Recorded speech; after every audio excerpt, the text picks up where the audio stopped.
जय हिंद दोस्तों। आज हम लोग अनुच्छेद में छेद करते हैं। सबसे पहले 1 से 50 तक अनुच्छेद देखेंगे। तो भाग वन में कितने अनुच्छेद आते हैं? भाग वन में 1 से 4 तक अनुच्छेद आते हैं। भाग वन क्या कहता है? पहले नंबर भाग वन क्या कहता है? भाग वन कहता है कि भारत और उसका राज्य क्षेत्र, भारत और उसका राज्य क्षेत्र। अब कहता है कि भाग वन में कितने हैं? 1 से 4 तक। कौन कौन? पहला अनुच्छेद कहता है, पहला अनुच्छेद 1 कहता है कि भारत राज्यों का संघ है। भारत राज्यों का संघ है, इसे किसी भी राज्य को तोड़ा नहीं जा सकता, तोड़ा नहीं जा सकता। अनुच्छेद 2 कहता है कि किसी भी विदेशी राज्य हो या देश हो उसको शामिल कर सकते हैं, उसको शामिल अनुच्छेद 2 के तहत कर सकते हैं। जैसे सिक्किम को शामिल किया गया है। अब कह रहा है कि अनुच्छेद 3 क्या कहता है? अनुच्छेद 3 कहता है कि जो भारत के राज्य हैं इसके क्षेत्र में परिवर्तन या नाम में परिवर्तन कर सकते हैं। अनुच्छेद 4 क्या कहता है? अनुच्छेद 4 ये कहता है कि अनुच्छेद 2 और 3 जो है, इसमें जो अनुच्छेद 2 और 3 में अनुच्छेद 368 के तहत संशोधन नहीं किया जा सकता या राष्ट्रपति इसमें हस्तक्षेप नहीं कर सकते। अब अनुच्छेद 5 से 11 चलते हैं। इसमें भाग 2 आता है जो नागरिकता से संबंधित है। भाग 2 नागरिकता से संबंधित है। भाग 2 में अनुच्छेद 5 से 11। तो सबसे पहला 5 अनुच्छेद देखते हैं। 5 अनुच्छेद ये कहता है कि जो टोटल भारत के लोग हैं वो सबको नागरिकता दी गई है, नागरिकता दी गई है। अब कहता है भाग 6, अनुच्छेद 6। अनुच्छेद 6 क्या कहता है? अनुच्छेद 6 कहता है कि जो व्यक्ति पाकिस्तान से आए हैं हमारे देश में उनको नागरिकता दी गई है। अब कह रहा है कि जो व्यक्ति आए हैं संविधान बनने से पहले उनको नागरिकता दी गई है। अब कह रहा है कि भाग अनुच्छेद 7 क्या कहता है? अनुच्छेद 7 ये कहता है कि जितने भी व्यक्ति भारत से स्वतंत्रता के बाद चले गए पाकिस्तान में और वहां से संविधान लागू होने से पहले आ गए तब उनको नागरिकता दी गई है। अब कह रहा है अनुच्छेद 8 ये कहता है कि हमारे देश से जितने भी लोग कमाने के लिए या घूमने के लिए विदेश में चले जाते हैं उनकी नागरिकता रद्द नहीं की जाएगी। अब कह रहा है अनुच्छेद 9 कहता है कि अगर कोई व्यक्ति विदेश चला गया और वहां का नागरिकता ले लिया तो यहाँ की नागरिकता समाप्त कर दी जाएगी। अनुच्छेद 10 क्या कहता है? अनुच्छेद 10 ये कहता है कि अपने भारत देश में कोई भी नागरिक देश के विरुद्ध काम कर रहा है तो उसकी नागरिकता समाप्त कर दी जाएगी। अनुच्छेद 11 क्या कहता है? अनुच्छेद 11 कहता है कि जितने भी ये मामले हैं, ये मामले जितने भी हैं नागरिकता से संबंधित, ये गृह मंत्रालय को संसद द्वारा सौंपा गया है। अब कह देगा कि 12 से अनुच्छेद 35 तक, 12 से 35 तक ये भाग 3 में आता है जो मौलिक अधिकार हैं, हम लोग का मौलिक अधिकार है। तो भाग 3 जो है मौलिक अधिकार है, इसमें 12 देखते हैं। अनुच्छेद 12 अनुच्छेद कहता है कि मौलिक अधिकार का परिभाषा दिया गया है, मौलिक अधिकार का परिभाषा दिया गया है। अनुच्छेद 13 क्या कहता है? अनुच्छेद 13 कहता है कि कोई भी व्यक्ति अपना मूल अधिकार के चक्कर में दूसरे के मूल अधिकार को क्षति पहुंचाता है तो उसका मूल अधिकार क्या कर दी जाएगी? समाप्त कर दी जाएगी। अब कहता है अनुच्छेद 14 से 18 विधि के समानता का अधिकार दिया गया है। समानता का अधिकार अनुच्छेद 14 से 18 दिया गया है। तो सबसे पहले 14 अनुच्छेद देखते हैं।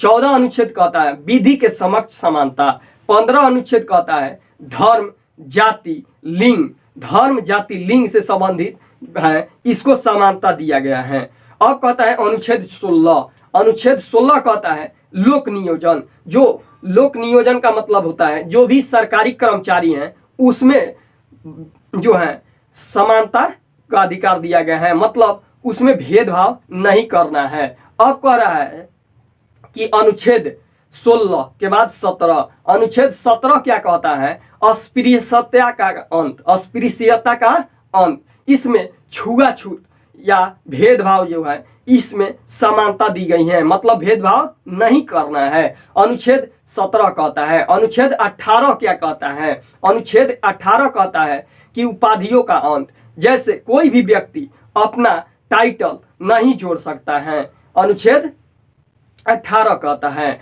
अनुच्छेद 19 से 22 इसमें दिया गया है समानता के बाद समानता का अधिकार हो गया, अब स्वतंत्रता का अधिकार। स्वतंत्रता का अधिकार अनुच्छेद 19 से 22 है। कह रहा है कि अनुच्छेद 19 क्या कहता है? बोलने की स्वतंत्रता या प्रेस की स्वतंत्रता या अभिव्यक्ति की स्वतंत्रता अनुच्छेद 19 में दिया गया है। अब कहता है 19 के बाद 20, अनुच्छेद 20 क्या कहता है? अनुच्छेद 20 कहता है कि दोष सिद्धि में संरक्षण दिया गया है। जैसे कोई भी व्यक्ति कोई गलत काम करके जेल चला गया है तो उसको सेवा दी जाएगी, जैसे खाने पीने की सामग्री दी गई या रहने के लिए उसको जेल में सुविधा किया गया है। अब कह रहा है अनुच्छेद 21, अनुच्छेद 21 कहता है प्राण एवं दैहिक की स्वतंत्रता। अनुच्छेद 21 प्राण एवं दैहिक की स्वतंत्रता। अनुच्छेद 22, अनुच्छेद 22 क्या कहता है? कुछ दशाओं में आपको गिरफ्तार कर ली जाएगी, ठीक, आपको गिरफ्तार कर ली जाएगी। अनुच्छेद 23 से 24, 23 और 24 शोषण के विरुद्ध अधिकार। शोषण के विरुद्ध अधिकार इसलिए कहा गया है कि इसमें बलात्श्रम और बाल श्रम। अनुच्छेद 23 बलात्श्रम, इसमें क्या कहता है कि जो बूढ़े व्यक्ति हैं, जितने भी बूढ़े लोग हैं जिनकी उम्र 50 से अधिक हो गई हो या 65 से अधिक हो गई हो, उनको बड़े से बड़े काम के लिए नहीं रखा जाएगा। किसी भी कंपनी या किसी भी काम के लिए बड़े से बड़ा जो काम है उसमें नहीं रखा जाएगा। अनुच्छेद 24 क्या कहता है? अनुच्छेद 24 कहता है बाल श्रम। इसका मतलब है कि छोटे बच्चे जो हैं उसको औद्योगिक में नहीं लगाया जा सकता, छोटे बच्चे को औद्योगिक या इंडस्ट्री में नहीं लगाया जा सकता। अब कहता है 25 से 28 जो धार्मिक स्वतंत्रता है, धर्म की स्वतंत्रता दी गई है 25 से 28। इसमें क्या कहता है? इसमें कहता है 25 नंबर अनुच्छेद, 25 अनुच्छेद ये कहता है कि हम लोग अपने धर्म का प्रचार प्रसार किसी भी क्षेत्र में कर सकते हैं, भारत के किसी भी क्षेत्र में कर सकते हैं। जैसे मान लेते हैं कि जो मौलवी होते हैं या मुसलमान होते हैं वो दाढ़ी रख सकते हैं, ये प्रचार प्रसार कर सकते हैं अनुच्छेद 25 के तहत। या सिख जो है तलवार रख सकते हैं अनुच्छेद 25 के तहत। अनुच्छेद 26 कहता है, अनुच्छेद 26 ये कहता है कि हम लोग जो कार्य करते हैं ये कार्य करने की स्वतंत्रता जो धर्म से है, जैसे हवन कर सकते हैं, हवन कर सकते हैं, या मुसलमान जो है वो नमाज पढ़ सकता है अनुच्छेद 26 के तहत। अनुच्छेद 27 क्या कहता है? अनुच्छेद 27 ये कहता है कि सरकार हमारे जो धर्म से संबंधित कार्य हम लोग करते हैं उस पर टैक्स नहीं ले सकती है, अनुच्छेद 27 कहता है। अनुच्छेद 28 कहता है कि कोई भी कार्य जो धार्मिक होता है उसमें हम लोग शामिल हो सकते हैं, या सरकार जब हम लोग को टैक्स नहीं ले रही है तो हम लोग को टैक्स दे भी नहीं सकती। यानी कहने का मतलब कि हम लोग को पैसा धर्म के प्रचार प्रसार के लिए या कार्य के लिए नहीं दे सकती, अनुच्छेद 28 के तहत। अनुच्छेद 29 और 30 अल्पसंख्यकों से स्वतंत्रता है, अल्पसंख्यकों की स्वतंत्रता है। इसमें क्या है? कह रहा है कि अल्पसंख्यकों की जो हित के लिए संरक्षण दिया गया है अनुच्छेद 29 में दिया गया है। अनुच्छेद 30 क्या कहता है? अनुच्छेद 30 ये कहता है कि जो अल्पसंख्यक हैं उनके शिक्षा की संरक्षण दी गई है। अनुच्छेद 31 क्या कहता है? अनुच्छेद 31 ये कहता है कि जो संपत्ति का अधिकार है, अनुच्छेद 31 उसको रद्द कर दिया गया है और कानूनी अधिकार बना दिया गया है, मौलिक अधिकार से कानूनी अधिकार। वैसा ही अनुच्छेद 19 के एफ जो है वो भी संपत्ति का अधिकार है, उसको भी 300 के क अनुच्छेद में रखा गया है, अनुच्छेद 300 के क में रखा गया है। कौन सा संविधान संशोधन? 44वां संविधान संशोधन 1978। अब देखिए दोनों में अंतर क्या है। अनुच्छेद 19 के जो एफ है, एफ में ये अंतर है कि वो खरीदा हुआ जमीन है, उसको कानूनी अधिकार दिया गया है मौलिक अधिकार से हटाकर। और जो अनुच्छेद 31 है वो संपत्ति जो पैतृक संपत्ति होता है बाप दादा का, उसको अनुच्छेद 31 को हटाकर वो भी 300 के कम में रखा गया है, उसको भी कानूनी अधिकार दिया गया है 44वां संविधान संशोधन 1978 के द्वारा। अब अनुच्छेद 32 क्या कहता है? संवैधानिक उपचार। कहने का मतलब कि आपके मौलिक अधिकार में हनन दिखाई देता है, यानी सरकार आपके मौलिक अधिकार को ध्यान नहीं दे रही है या कोई भी आदमी से आपकी मौलिक अधिकार की क्षति हो रही है, तो आप उच्च न्यायालय, सर्वोच्च न्यायालय यानी नई दिल्ली में जो सर्वोच्च न्यायालय है उसमें जा सकते हैं अनुच्छेद 32 के तहत।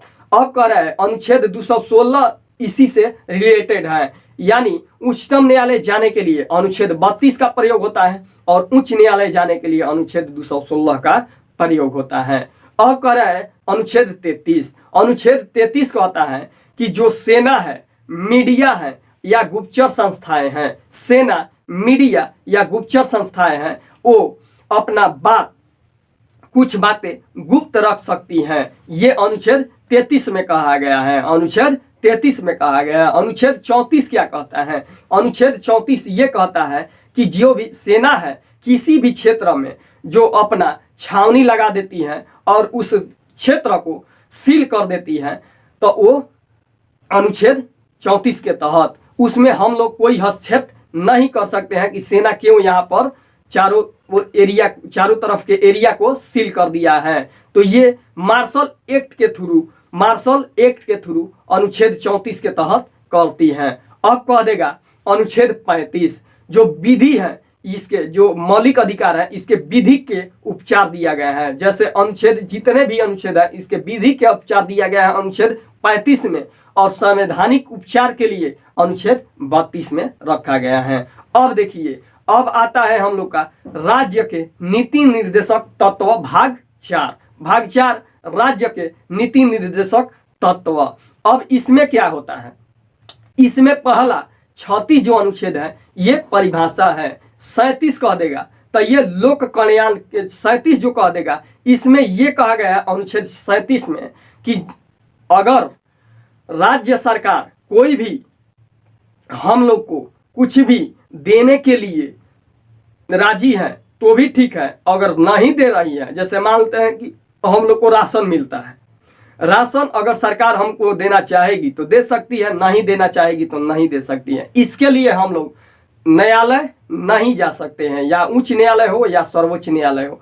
जब राज्य का मन रहेगा वो कुछ भी दे सकती है या कुछ भी नहीं दे सकती है, उसके मध्य चलता है राज्य सरकार का। अब कह देता है अनुच्छेद 38 लोक कल्याण।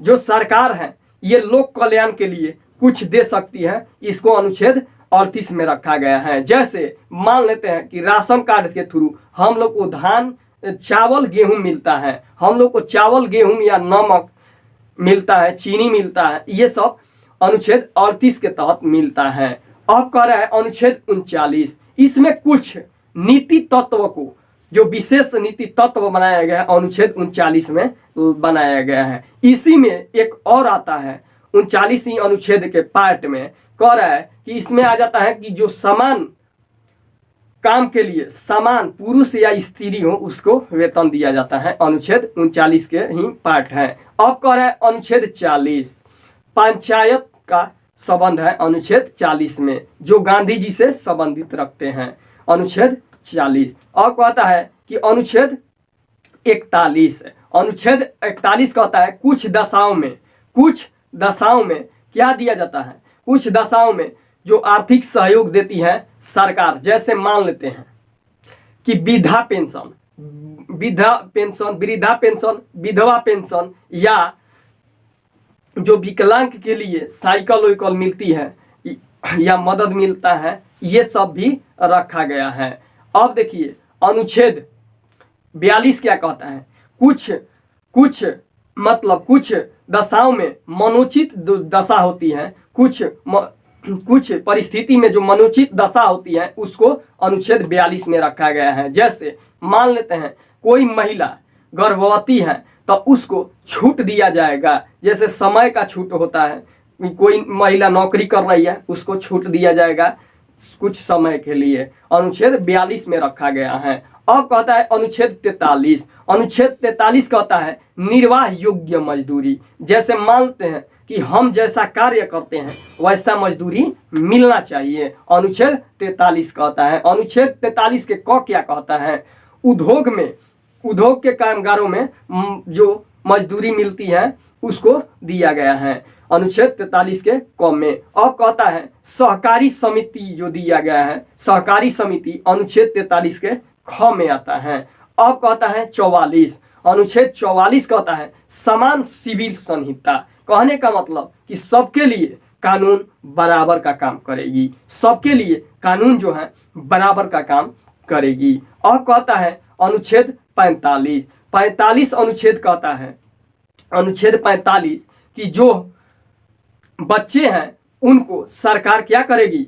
स्कूल की व्यवस्था की है, अनुच्छेद 45 के तहत। और अनुच्छेद 21 के क दे देता है। अनुच्छेद 21 के क कहता है कि मौलिक अधिकार में आता है। जैसे हमारा बच्चा है तो हम अपने बच्चे को शिक्षा, प्राथमिक शिक्षा हम दिलाने की कोशिश करेंगे या अपने घर पर कुछ पढ़ाएंगे। अब कहता है अनुच्छेद 45 उसी से संबंधित है कि सरकार का भी कर्तव्य है, जैसे वो हमारा कर्तव्य था, ये सरकार का कर्तव्य है, अनुच्छेद 45 कि वो क्या करेगी? स्कूल की व्यवस्था की है, खिचड़ी की व्यवस्था की है, मतलब खाने पीने की, पोशाक की व्यवस्था की है, अनुच्छेद 45। अनुच्छेद 46 क्या कहता है?